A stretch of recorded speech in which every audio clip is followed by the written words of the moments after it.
elles ont toutes subi des violences, mais c'est des femmes qui ont leur vie en main, qui veulent s'en sortir. Et nous, on veut les montrer déjà comme des femmes avec des envies.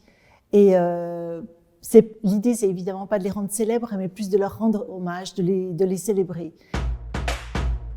Je suis journaliste et ça fait bientôt 4 ans que je suis bénévole pour la Maison des Femmes à Saint-Denis. Qu'est-ce que tu retiens de positif de cette aventure ? Le plus agréable, je dirais que c'est de rencontrer de nouvelles femmes et de jamais savoir à qui on va avoir affaire, comment elles réagissent, et surtout le plus agréable, c'est de se dire que en fait, c'est elles qui nous apprennent des choses. Et le plus difficile ? Le plus difficile, c'est leur vie. De temps en temps, elles se confient, elles nous racontent leur vie, des petites bribes ou vraiment beaucoup de choses. Et c'est des vies tellement extraordinaires et tellement violentes que c'est de temps en temps difficile de rentrer chez soi après. On a envie d'en savoir plus sur ces femmes. Il y en a une qui s'appelle Fatima. Fatima, je l'ai rencontrée plusieurs fois, mais la première fois que je l'ai vue, c'est une Marocaine qui doit avoir entre 30 et 40 ans.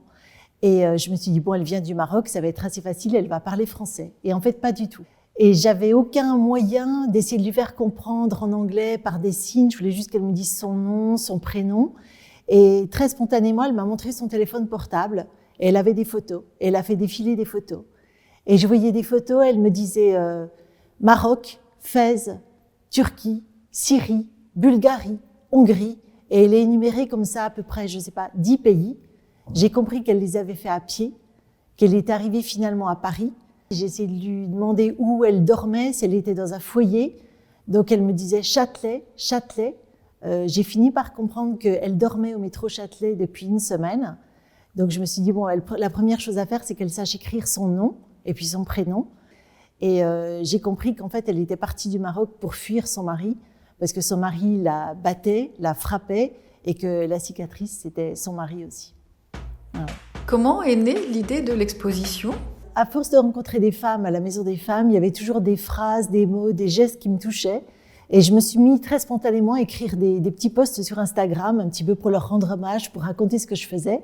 J'ai reçu pas mal de messages privés, dont celui d'une photographe qui s'appelle Sophie Dace, qui était particulièrement émue par ce que j'écrivais et les petits bouts de photos que je prenais un peu au hasard là-bas, et qui m'a dit « mais il faut faire un livre, il faut faire une exposition ».